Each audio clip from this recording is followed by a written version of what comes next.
All right, I'm going to call the City of Prescott Planning Commission to order. It's Tuesday, September 6th at 6 o'clock. Dave? Here. Steve? Here. John? Here. Kate? Here. Rick and Josh are excused. Look for a motion to approve the minutes for August 1st. I make a motion to approve them as written. Second. We have a motion and a second. Any discussion on the motion? All in favor say aye. Aye. Opposed? All right, first item on the agenda is a resolution to approve a certified survey map consolidating lot 5 and 6 in Kopp and Maxon's first edition. All right, good evening, guys. So we had a preliminary CSM submitted to consolidate two lots at 132 Court Street. On April 30th, the Zoning Board of Appeals granted a special use permit for a duplex at 132 Court Street within the R1 district. As part of the approval, it required a CSM to consolidate the two lots to meet the square footage minimum for duplexes. It would meet that by gaining square footage to 13,505 square feet. So the lot in red holds the principal structure, and it would be consolidating with the lot here in yellow. We reviewed the CSM against all applicable ordinances and state statutes and found it to be in conformance with both. And staff will recommend the approval of the enclosed resolution for the consolidation of the lots in Block 4 of Kopp and Maxon's first edition. Are there any questions? Out of curiosity, I would be curious to hear, is there any reason why you wouldn't do this? I know there's a lot of properties in Prescott that are a little quirky that could be consolidated, and this just seems like a no-brainer, and I'd be curious, some of the other knowledge on the commission here, if there's any reason why you wouldn't do it. Only if they wanted to build on that spare lot. Oh, sure. That'd be the only reason, but if, basically it's a single family, Yeah. so the duplex, maybe that's why you combine. That's the only reason I'd say is if you want to build now, that one stayed a single. That's a Mason building, right? It's not a Yeah, five. yep. I think the only reason you'd want to keep them separate is they would be substandard lots, so you could actually build two. We had an issue where this came up recently, where that if the lots, even if they don't meet the minimum requirement, since they were platted before the code was changed, they meet the substandard lot, so you can technically put a single family on each lot, but you can't do a duplex on each of them. The duplex, you still have to meet the minimum 10,000 square feet requirement. Sure. Any other questions?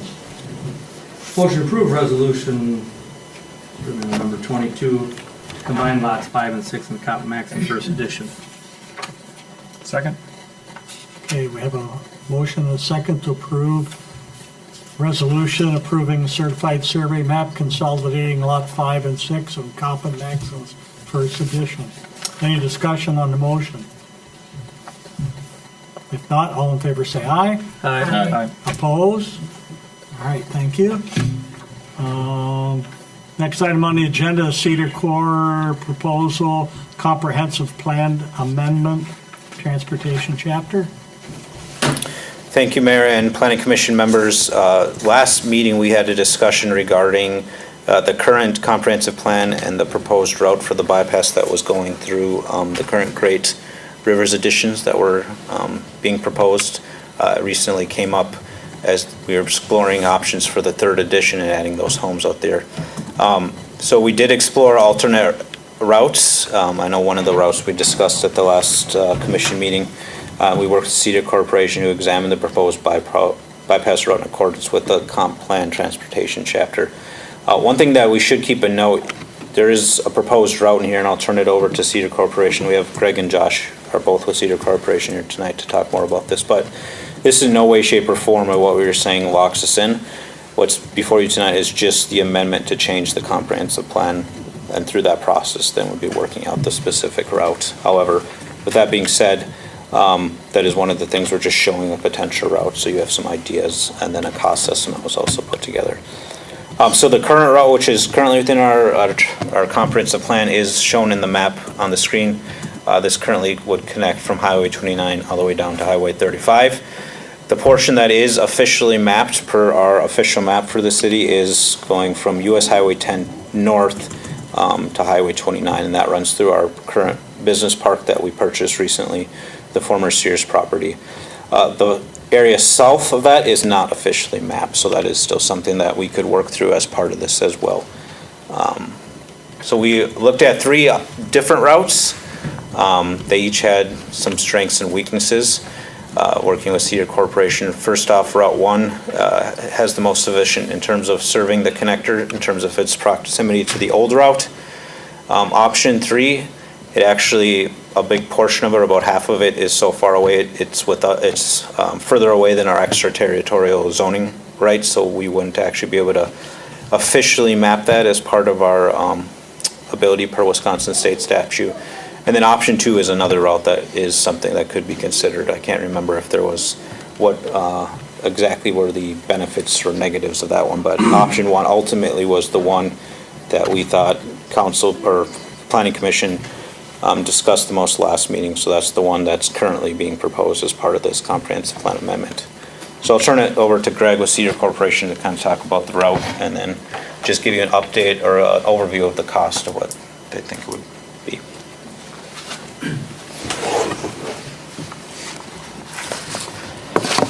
As Matt had mentioned, we had revised this, based on the input, from the last meetings, and we did also have a discussion with the current DOT representative to make sure we're in step with the DOT's position on that.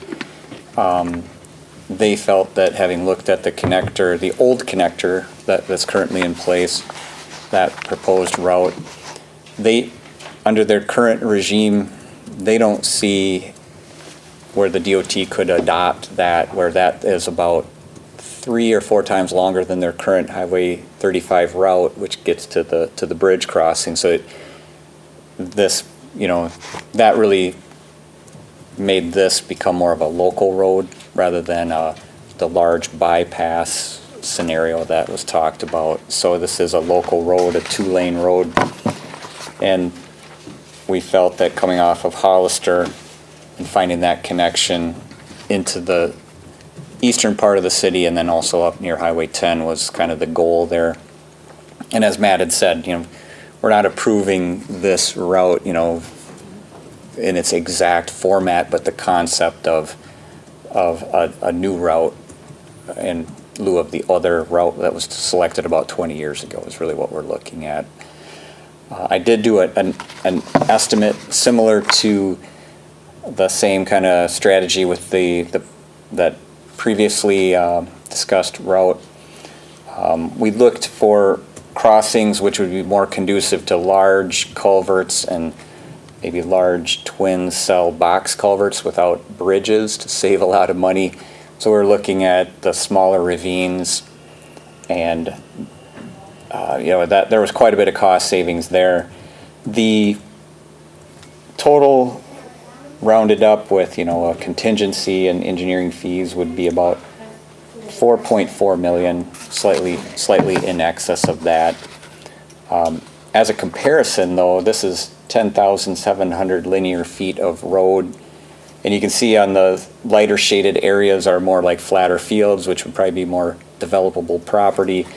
The other route, I think I brought those just so I could look at those footages, ranged from 3,400 feet to 5,500 feet. So you're getting 2 to not quite 3 times the distance of road and connectivity for a lot lower price too, because of that bridge.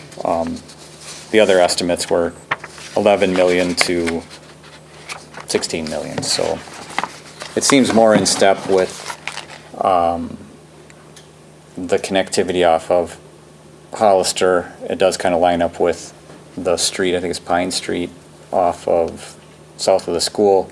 And then another connective location would be made, which would be line up with the route from Highway 10 to 29. Push the down arrow, Greg, it will show. Oh, I'm sorry. There you go. Yeah. And as Matt had mentioned, and I think Carter had mentioned it too, the area north of 10 to 29 is officially mapped. That one, the DOT is fairly positioned on that, and we would make a connection potentially in the future to extend from this road up to Highway 10 on the south side of that. That cost to go from this route up to Highway 10 is not included in here though, so. And Josh Miller is here, he's our senior planner. And he can, I guess if you had any questions on the costs or whatnot, Josh can discuss the process to change this and amend it, so. Now, all developers put their roads in for their subdivision. Mhm. This would be just part of a road that could be part of a developer subdivision, correct? That would be So the this- intent, yeah, to The try city to. wouldn't be paying the 4.4, it'd be the developers he develops saying, you're putting your road here. That's, yeah, that's basically how I would see that, planning it out, you know, it would be the connectivity through their end of development so that it would be set up for another expansion in the future, yes. Right. So, yeah, you know where I'm coming from, it's not the city needs to pay 4.4 million, this is what the road would cost. Right. As development happens, we'd say, this is where that road would go, it's just part of cost of development anyway. Just like we went through the most, it'd be, they would have to pay a portion of it, depends how big we want it and what we Right. added to it, whether the city may be. Because again, it's, as we talked about last time, it'd be like a collector. People out there, yeah, I want to get to high school quicker, they might take that route than going through town. So you gotta Right. think, okay, who would be using it, well, this area should help, maybe pay for it, maybe not, you know. If we're gonna leave it as a local road, probably not, right? Correct. We estimated that at 36-foot wide, our standard kind of street Curb. section, Back curb, yep. So that, I don't have in there, excuse me, I don't have in there like say, you know, either a trail or sidewalks, but those would be things that would be developed or required of an addition or a subdivision expansion, so. So this would be just a 2-lane, 2-lane. Okay. Yep, And we would allow driveways off of it too, would we not? correct, yeah. no driveways? Or Or would- Would. we would allow We could that. restrict it, but we probably wouldn't.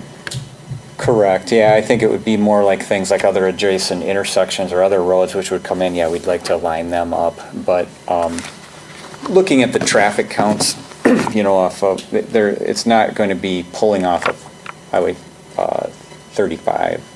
It would be off of local Hollister, traffic. so, yeah. Mm-hmm. Yep. So if you didn't have any other questions, or I can chime in too, but Josh, I'm curious what the crossing over the ravine looks like there. Is that I- significantly smaller ravine at that point? It is. We actually, I mean, I did print this out because it really helped us for our estimating. What we looked at was dropping the alignment down so we could put in larger box culverts, minimize the amount of fill that would be required, the box culverts. But yet I looked at grades so that we weren't like underestimating the slopes and whatnot. And so we did kind of a quick vertical alignment design that would look at these things. And it fits much better than the crossing of Dexter or the previous route we were just looking at, say, you know, from, in the current plan. It's a challenging topography. I mean, it's just, yeah, it's Instead of bridges, we're doing culverts. yeah. This. Yep. If I remember right from our last meeting, we had talked about putting that road, the possibility of putting the road to the east of that gravel pit. Was that not an option? It's, I'm just curious why.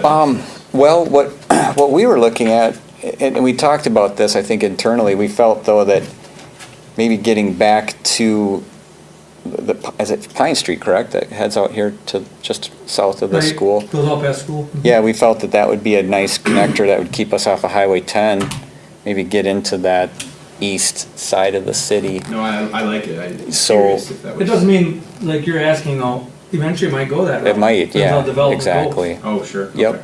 You know, we're just trying to think that north-south, get everyone from Right. one end to the other, I think, but yeah, what you're saying would probably work. Yeah, Yeah. Just from looking at the map, you know, not being able to see the topography. it Do you have looks- something there that John looked at? Is it, give him a little bit of what he's looking for? Well, the color map, but yeah, this is I like think, a yeah. vertical alignment that That help you, shows, John? I don't know, just curious. that shows kind of that route. It's pretty long. So it shows where the crossings are, where the low points are, the dash line is existing and the solid is proposed, so in these low areas, this is where we'd have some box culverts, but we were able to drop that down and keep the fill volumes minimal. Sure. And yet the slopes were good. It's a very, very quick, mapping level of vertical design, but it gives us a lot better confidence for, what would you need there for, to put a road through that ravine. And I'm thinking John's point, other than the topography of going down to Highway 10, like you're saying, John, going straight north. Because then, if there's no houses going down through that ravine, do we really need that? We just go to Highway 10, come back in. Is that kind of your point? kind of, yeah, I mean. Then you're putting in a road that you don't have to worry about slopes and stuff. You're just Highway 10. Right, back I in. think that was the idea. Yep. Yeah, To we, avoid crossing the ravine. Right, and you'd have less houses around to pay for it and use it, so maybe it's easier to Right. go to 10, is I think your point, is that type. it, Now you say that makes sense. it does follow, I think there's kind of a natural, or maybe an excavated area on the south side of that gravel area that we are kind of following that, so. So for this proposed, like, whose land is all of this coming through the road? Projects own that, I think, right now. Riley's? Projects and actually Stan Bowles and then Riley's. Yeah, there's larger parcel owners there. Bahachic's, Stan Bowles, and the Riley family. Okay. Maybe Josh could talk a little bit about the scope and the Yeah. process this will take.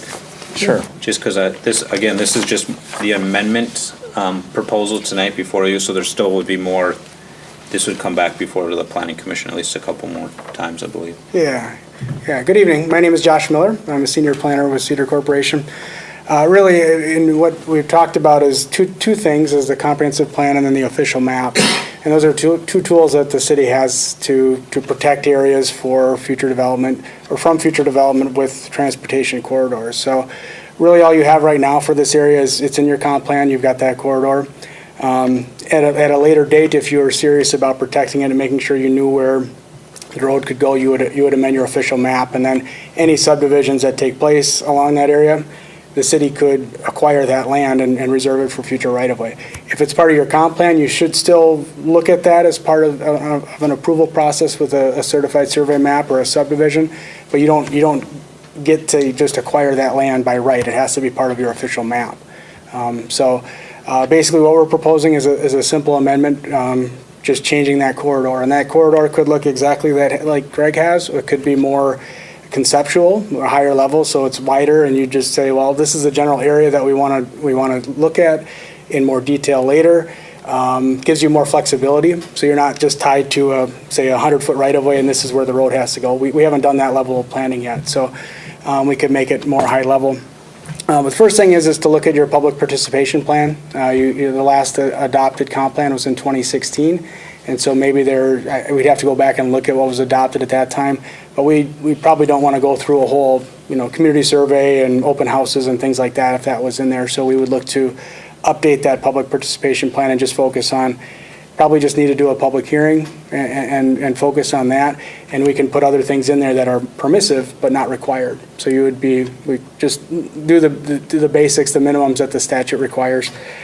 We would then work with staff to develop a draft, both in what's comprised in the narrative. So there's probably few things in the narrative that have to change, but then the two maps, one is in the transportation chapter and then the other one is in the land use chapter. We'd want to make sure that the maps that show that corridor are consistent. So we'd update that, then we'd come back to this body with the Plan Commission and review, make sure you're comfortable with whatever changes. If we have to make some changes, we certainly can. Then we'd schedule a public hearing. Those property owners it goes to the newspaper, but also property owners that are affected by it, where it impacts their land use or their ability to use their land would have to be notified, and we could talk through exactly what that means later. So after the public hearing, the Plan Commission would review and then make a recommendation through resolution, and if they recommend approval, that would then go to council for an ordinance. You adopt a comprehensive plan by ordinance. So it could be a 2 or 3 month process, a couple meetings with the Plan Commission, one with the council, And then we would work with the city to update the actual plan, so you have a clean version of your plan with the updated maps in it and narrative, and then we would work to distribute that to all the required entities. So pretty straightforward process for just when you're focused on one thing. Sometimes the communities do some communities, once the census data comes out, they're going to want to update all of their, their data tables and their demographics.